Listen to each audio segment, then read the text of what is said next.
Sam O'Reilly for Fight Talk. I'm here today, the Fight Farm, Basildon, Paul Hilz. How are we, brother? I'm good, thank you, mate. Thank you for your time, Sam. Fight Talk, time to catch up with me. Always, mate. You know, listen, I'll come down whenever. It's been a while since we got a proper interview. Yeah, long time, mate. Mate, let's touch on. Do you remember the last interview we did? Yeah. It was your post-fight, Carl Greed show when you won the British. Was it British? No, it was International Challenge. International Challenge. That's right. Yeah. And you told me it was like your world title, man. Yeah, it was just. It was amazing. It was brilliant. It was. Listen, to most people out there, they're building their paths and working on their careers. It's not, it's not much. But to me, the age I am, Sam, and just sort of what I set out for. I only set out to have one professional fight. And my next fight's going to be number 6. My 4th 8-rounder and my 3rd title fight, so I'm not doing bad. You know what I mean? And under having 2 title fights, I lost one by 2 points, but I've also won one. So we've got a 50% win ratio on title fights, so I'm up for it. And we're going to go up Birmingham, and all obviously respect to my opponent, but I'm going up there to win and to win only. I don't train to sort of like maintain or just to go up there and turn up. I'm going up there to win. Like I say, that's no disrespect to my opponent, but it's just the way that how I sort of carry myself, and it's definitely not. I'm not going up there with anything in my mind other than go up there and sort of upset the odds and come away with another title at middleweight. So it's a bit different now. Obviously, you was used to Carl Greaves down here and things. Yep. Talk me through how this fight's come up. Who's promoting this one? Do you know what? It's a dinner show, isn't it? It's a dinner show, and I'm not too sure of the promotions because Cole's still working with me, even though he's sort of not really concentrating on the South no more with his promotion side of it. He's working with me. Cole got me to fight. He contacted me and he just said, "What do you want to do? Like, I know you're still all covered, my medicals, everything is still covered up till October." I've been putting the work in, the sparring and everything else, and there's still a fire burning. And obviously Cole said, "We don't know what's out there because you haven't fought for a while and see what's what." There was rumours of other things going on and like bigger fights, but they just didn't materialise. So I didn't push for it, and I just cracked on, keeping my nut down training, sort of keeping in sort of like a good place with my weight and sort of the consistency in the gym. And then Cole phoned up and said, "Right, we've got a fight at middleweight. It'll be for a British Challenge title over 8 rounds against an undefeated boy. You'll be going up to Birmingham." There's a lot of reasons why I shouldn't take the fight, but there's also a lot of reasons why I'm taking the fight, and it's really only for me to question myself about that, and I'm confident the reasons that I've took the fight, and that I'm going up there to sort of put everything on the line and sort of leave everything in there and hopefully come away victorious that night, which is what I'm training for, and it's what we're working for. And I like the fact that I sort of go up there, underdog thing. I like that. When I fight on the shows down here, people sort of presume that you're going to do well, or they expect you to do well, this, that and the other.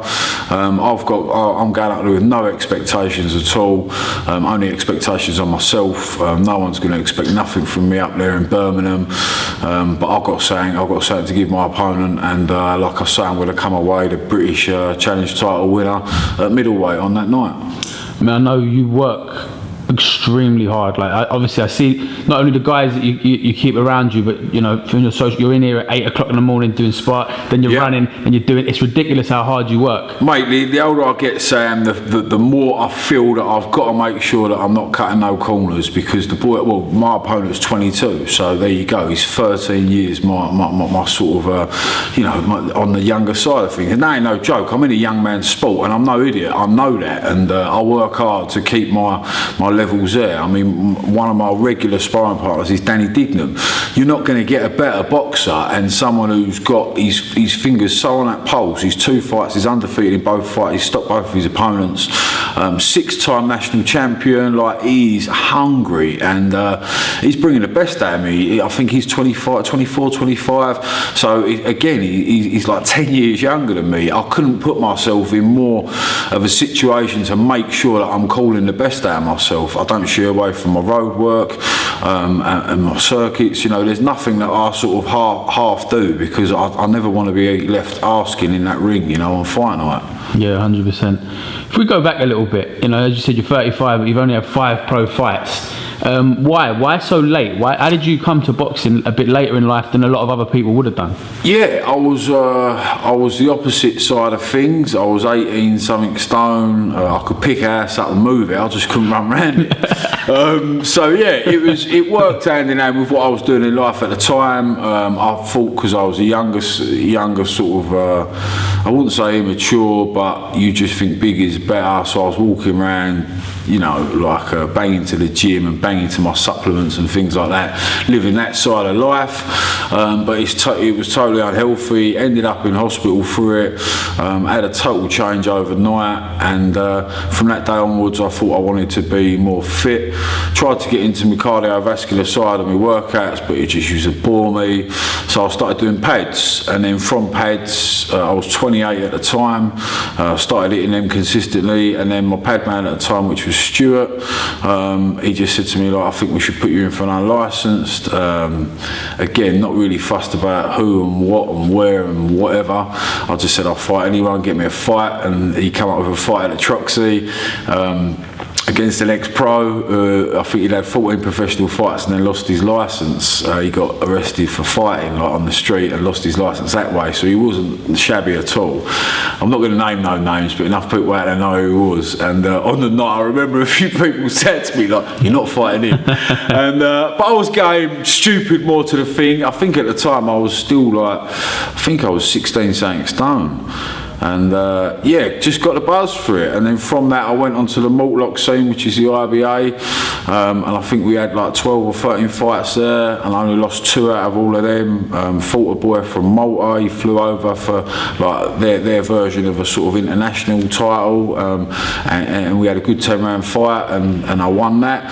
And then my pad man at the time, which was Kevin Lilly, was like, I think, you know, you could sort of turn over. Like, I'm not saying you're the greatest boxer, but you put the work in, you train like a pro, and why not have that as a sort of achievement side of things? So I sort of then set out that if I could now one pro fight, what an achievement to come from 18 stone sort of meathead to have one unlicensed fight, but then I went and had sort of 12, and then to sort of say I finished up by having one professional fight. So yeah, we took this fight.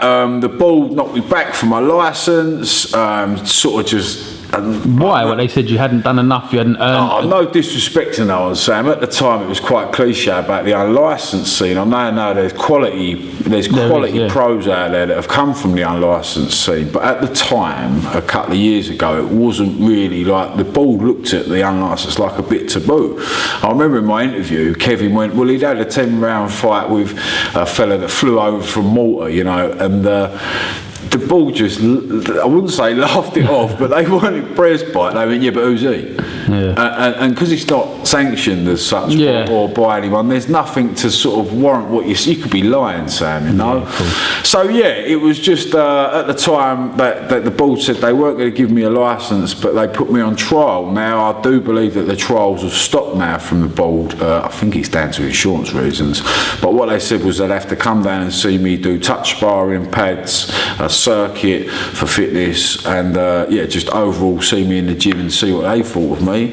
So they come down, and I actually had a little touch spar with, it was Chris Agadua, thinking about it. Yeah, it was Chris Agadua. He was there. The ball come down, and like they're standing there ticking the sheet away as you do your things, put me on pads, and then put me through like a circuit thing. And long story short, they granted my licence straight away. And then, yeah, we just had that one professional fight against someone that I speak to quite well now, which was Curtis. Is it Gadana? I think that's it. Yeah, he's a lovely fella. But that was my debut. It was against, and I won it. Won all 4 rounds, and pretty much did think that was like going to be it. me and Kevin Lilly come up with some mad thing that we was going to have a 4-round fight, 6-round fight, 8-round fight and a 10-round fight. And then that's when I was going to call it a day. So we went straight for another 6-round fight straight away within a couple of months from the debut. And I actually lost that fight. I just didn't know. I was fighting at light heavyweight, believe it or not, even though my next fight's at middleweight. I was light heavyweight. And I just didn't know about the pro rankings and how it works. I'd fought a fighter that he wasn't a journeyman, he was making his own sort of path with his career. And yeah, he come to win and he beat me by a point, which was gutting at the time, but it really educated me to show what the professional ranks are like when it comes to real boxing. It's not like the unlicensed where if you grit your gum shield down and you swing loads of shots, you know, it sways your way for the decision. They're looking at clean punches that are landed, and the fact in that fight was, even though I was coming onto my opponent, I wasn't throwing enough shots. So he was throwing more than me, and respect to him, he won. So yeah, that was sort of like, it felt like it was an end to our sort of like little journey as such. And then like Cole come up with, I think Cole just phoned me up and he was like, well, you done the 6-rounder, did you want an 8-rounder? And I was like, what, can that still, not really understanding, I said, can that still go on? And he said, yeah, I might even be able to do it for like a Masters title at the time. And then within that month it changed from the Masters to the Challenge titles, and what Cole said was, it's actually now the Challenge titles have got to be sanctioned by the board. They actually look at both opponents and say whether they're going to say to it. Well, I think the Masters used to be like run from the promotion side. Yeah. I don't know the full thing, mate. I don't know all, but that's what it got sort of explained at. And then Cole said, like, you know, we're trying to get you forward for this Challenge title, and I didn't think it was going to come off. And then he said it'd come off, so I was like, yeah, I'm all over it, sort of thing. And yeah, it then didn't materialise from that because I had an 8-round fight. So then we was like, right, we'll take an 8-round fight and we'll take it to super middle. And it was all like a buzz and a pushing myself, like try and cut the weight more, and another 8-round fight. Just like I say, I always try and get the best out of myself, and at 35, like time's running out, so I just wanted to just cut no corners and just go in the deep end. And I ended up retiring my opponent at the end of round 4 in my first 8-round fight, which just lit the fuse even more, you know what I mean? And then I went back to Cole and I was like, no, we took the 8-round fight, like, and he went, yeah, you're going to get cleared for the title fight, sort of thing. And we arranged to fight Scott Douglas, and yeah, like that's what that was. I think I lost on 2 points over like an 8-round title fight, and Scott had double the experience that I had. I think he was on his 9th fight, and that was like my 5th fight, sorry, or whatever. So he was more experienced than me, and we didn't care because we just do the best that we try and do. So you know what I mean? We just go in there, obviously mindset to win, but I'll leave it all in there trying to do my best, sort of thing. And we lost by a couple of points, and again I think experience come into it. So that was that sort of end of the journey. Didn't think, you know, thought that was it. Sort of, we stepped it up, you know, come away second best. I stayed in the gym and I was doing a lot of sparring at Tony's at the time, and obviously because they were all young hungry bears in there, it just made me like want, you know what I mean? I was obviously on a loss at the time, and I just weren't settled, and I was actually sparring anti-go-go at the time, like regularly, and holding my own, sort of thing. And yeah, I did think I had something left in me. So we took another title fight with the intentions to come away the winner this time, you know, now knowing what it was like to be an 8-round title fight. And yeah, I wouldn't say that the opponent was picked as such, but with the opponent being Pooch, it was the fact of the matter was that it was rumoured that it was his last fight, and because it was going to be for the title, he really wanted to come and win. And what Cole said to me said that if this boy wants to try and have a fight, he's capable of it, you know what I mean? He's not just someone that will fall over in the first round or whatever. He will, because he's got that belt, and it's I think it was his 50th fight, you know, Sam. He's going to really come and get down on the weight and sort of come to win. So I was all over it, you know. I was thinking for the second chance to try and win that title, and obviously I'm I'm under no illusions. I know how good I am, sort of thing. I've got plenty of will and a little bit of skill. Do you get what I mean? And I'm under no illusions. And I just thought I'm going to go in and fucking do everything I can to really try and win this title and get that goal set. Because to me, like what you said, it was my world title. You know, everyone's on their own path, but I never thought for one instance that I'd be able to go from 18 stone to be fighting at 12 stone for a professional ranked title. It's insane. It's a great journey. It doesn't even seem like real to me, Sam, you know? And yeah, everyone's on their own paths and they're building their careers, but to me, it's a massive thing, you know, massive. So yeah, we won it. And once you beat, why carry on then? Do you know what I mean? I know you've got that. You can see and you train ridiculously hard, as I said. Yeah, I mean, you've got that urge to keep fighting, yeah. Because it's not I've got no ego to feed, Sam. So win, lose or draw, it's not about that for me. Yeah, I don't feel better if I win or feel better if I fucking lose. As silly as that sounds, I've not got that. Like that feel, I've got that winning side in me, of course I have, because it's a competitive side of boxing. But what it is I know it's all about levels, and I know my level. But what it is I pride myself on being competitive. Yeah, so it doesn't have to be skill set. It can be my mindset. You know, if I'm in shape, if I train like what you're saying, and try and get in the best shape I can. When I turn up, I do turn up, and I turn up to win, and that's what I credit myself on. So I'm not crediting myself like if I don't win this fight, I've not done as good as what I feel. I feel that I won't leave anything in myself, so I couldn't have tried harder. So at the end, if the other man's hand gets raised, you ain't let yourself down. I'm not letting myself down, bro. If you know what I mean. And that's saying that I feel that it's a personal achievement thing. I don't need no one tapping me on the back telling me how good I've done. I don't need no one saying, oh yeah, you knocked that man out, you're fucking well hard this. I don't care for any of that. I care that my kids are going to look at me and know the drive I had, and know that even at 35 that I still wanted to be successful and reach my goals and achievements that I'd set myself. And I pride myself on that. I don't think winning or losing or drawing comes into it. You know, I believe that if you look a challenge full on and you take it full on, and no matter what you strive for success, I think you've achieved, no matter what the outcome is at the end, you know. And that's why I think I carry on, Sam. You know, I had these sort of mad offers of like bigger fights, this, that and the other, but to be honest with you, I was only being brought in as a punch bag, and like I ain't about that, you know what I mean? It's not that like I don't fancy want to try and get brain damage just to try and make it on a big show or whatever. That's stupid. Yeah, you see a lot of boys that may have taken a path similar to yourself. Yeah. And you know they'll go and take the journeyman route. Yeah. So everyone knows the game needs journeyman. Yeah, 1,000,000%, and full respect to you. Of course. That's it. But there was never something that you thought, you know what, I'd like to fight if I get out every couple of weeks on these shows and fight these prospects. I'm doing well for myself. That's never crossed your mind. It's not, because I've still got that. I couldn't accept that I'm fighting someone each week that theoretically I'm going to be losing against, and that's where I know that the professional game it's all about where you're at. You know what I mean? You've got to know what you're capable of, sort of thing. And with this fight that I've took, he's 22, he's unbeaten in 8. I mean, when you say it like this, it's crazy. But the difference is, I still know at the shape I'm in that I've got a hell of a fight to give, and I'm on my own path. He might be 8-0 and 22 and planning to go and do this, go and do that. I'm on my own path to finish on the top of where I've set out to.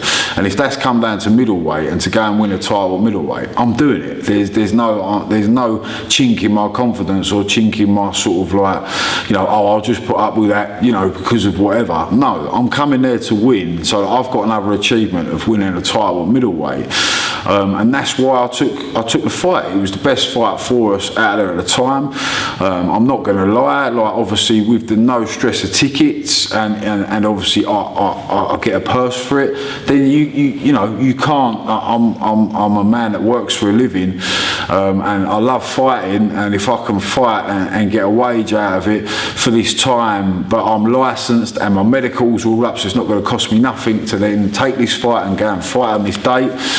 then it's just it is for my sort. I've thought about it from every angle, and I still want to I want to fight, and I want this fight. You know what I mean? So I don't really think. Sorry, mate, I've gone well off. Mate, I love it. Listen, I don't think that there's probably not a straight answer to give, Sam, because I couldn't tell you a straight answer. Do you know what I mean? Yeah, no. Obviously, you've set your own goals, and like you said, different people are on their different paths and their different journeys. But your kids will be able to look at you and go, you know what? You set yourself a goal, and whether you achieved it or not, you did everything you possibly could to try and achieve it. That's right, and I think that's all you can do. Listen, if all my little ones, if when I see them growing up, if they put in like 100% into trying, then that to me is success in itself. You can't always have the good side of the coin in life, and I think that like trying is your achievement in things. If you set out to be the best runner in the world, but you finish up the 10th best runner in the world, that's the best that you can do.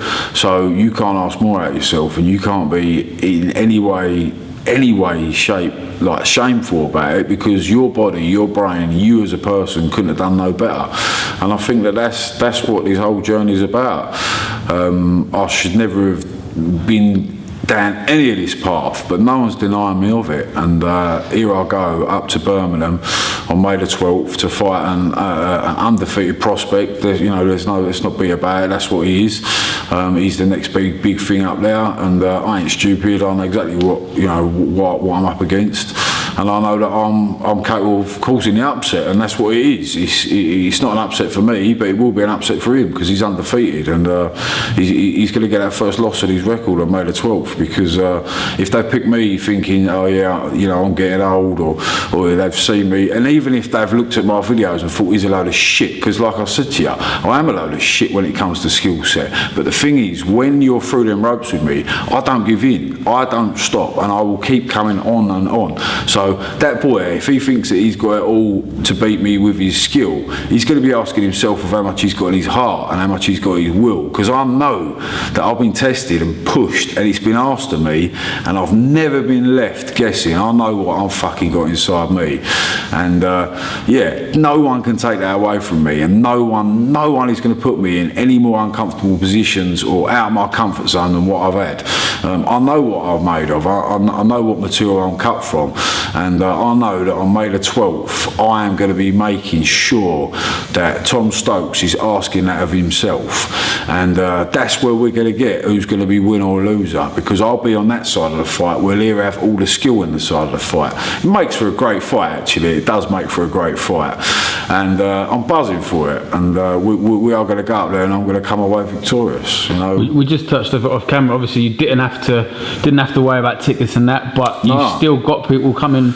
Yeah, and this is what I've got to say as well while we're on camera, is I can't thank everybody enough for their support, even just your little texts and texts and phone calls that no one knows about. So I know the people that are doing it are not doing it because they want to jump on the bandwagon. They're doing it off their own backs, and I love and respect every single person that makes me feed this fire that I'm trying to burn, and in their own sort of little ways or big ways, it's just it's great to feel that people want you to succeed, and I've got to just thank everyone, and literally everyone. And then on the flip side of it, on the boxing business side of it, I want to thank my sponsors, because they make it all possible to take pressures off of having 4 children and trying to lead a normal working life. So you've got Fountain Photos and Filming, Rip Jim Basildon, which helps me out in my training and my supplement side of things, and Juice Kitchen Chelmsford, which is my meal prep thing, and that has got me in the best shape I've ever been boxing wise. Down to middleweight. Down to middleweight, yeah. So the proof's in the pudding. Without them 3 sponsors, it would be a lot harder to live this dream. And thank you for believing in me and giving me the support network that is Team Hilz, and we all work together. And that's why we're here for this fight, and we're going to take it up to Birmingham. And I'm going up there, the super middleweight international champion, and I'll be coming back the British middleweight champion, just the British challenge title middleweight champion. Yeah, not the British champion, I wish. Yeah, but listen, that's it. Listen, this is it. I could go on for hours because I can talk when it comes to it. But yeah, the bottom line is, Sam, that we've took this for the right reasons. Do you know what I mean? It's not just a shot in the dark. I believe, and I'm in training that I'm going up there to be the winner. And it's not being overconfident. It's not being cocky. It's being nothing. It's knowing that what I want out of myself. You know what I mean? And like I say, there's no disrespect to my opponent at all. Full credit to him. But on that night, I'm going up there to come away the winner, and that's the bottom line. I don't think there's a better way to end it. Paul Hilz, thank you very much for talking to Fight Talk. Thank you, Sam, for your time.